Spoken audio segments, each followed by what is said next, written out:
This is Casey. When I'm not doing videos from my studio about history and culture, you will find me here. Sorry, this is not going to be a cinematic series. No pretty locations, because I don't want to make you jealous, you see. This is going to be hot, dusty, and sweaty to say the least. Not everything is what we think it is. For example, the Dutch Palace. This palace is not Dutch, not even built. The Dutch just stamped their name on this palace. That was the first shock of my trip in Kochi, and we are going to explore the Dutch Palace. The kings who lived here, it wasn't a dream home, it was a golden cage. This isn't just a museum, it's more like a crime scene. It wasn't a gift of friendship, but it seems like it is a bribe used to cover up a mistake that almost started a war. So they ravaged a local temple, likely the sacred Pallurthi temple, and they robbed it. The local warriors were furious, come on, what did you think, and ready to fight. To stop a total war that would have ruined the spice trade, which the Portuguese were here for, they built this in 1555 as a sorry gesture. They even put the king's favorite goddess inside the grounds to act like they were the good guys. But the house itself was a trap. The king Veerakeralavarma was stuck in the middle. He needed the Portuguese and their big cannons to protect him from his enemy, the Zamarin of Calicut. So he accepted the house without a choice, but the design, ladies and gentlemen, was sneaky.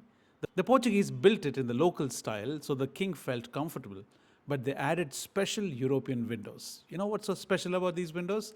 These were like the 16th century CCTV, for the lack of a better word. They were positioned so that the Portuguese soldiers at the nearby fort, possibly the Fort Manuel, could have a clear view on the king 24/7. Who came to see the king, who left, what did the king do, where is he, and all that. When you walk inside, you will see floors that look like expensive black marble imported.